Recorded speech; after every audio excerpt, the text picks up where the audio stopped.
Hey, it's Clay, and this will be a video chart on ticker symbol IPAS. We will take a look at the 30-minute time frame. Real quick, what do I mean by 30-minute in case maybe you're new to charts? Instead of each one of these candlesticks here representing 1 day's worth of price action, which is what you would normally see, each one represents 30 minutes. So while this here may look like several days worth of time, it's actually today's price action broken down into 30-minute time slices.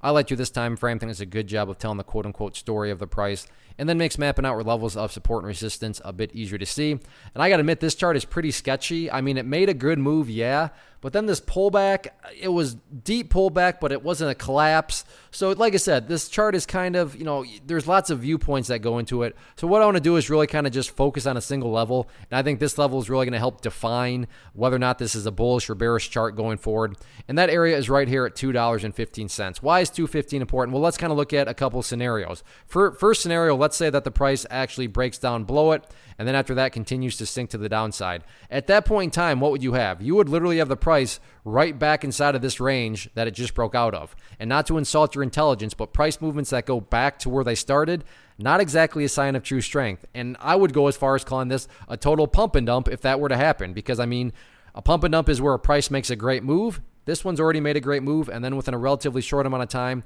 the price goes back to where it started. And again, $2.15 and below, that's essentially where it started, which in my mind, again, a pump and dump. Now, to be fair, though, and to look at things from the other side of the equation, let's say the price continues to do what it's been doing and just kind of hovers around this area, so it goes sideways and then starts to work its way back upwards. What would you have in this scenario? Well, you'd have a set of lows right here.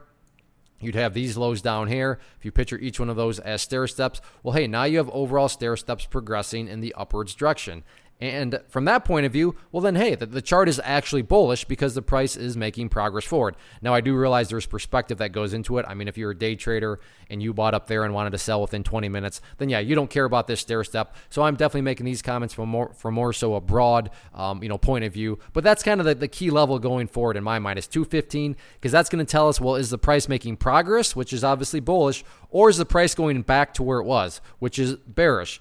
And, that's going to be kind of the way, because, yeah, I'll be the first to admit this is kind of hard to analyze.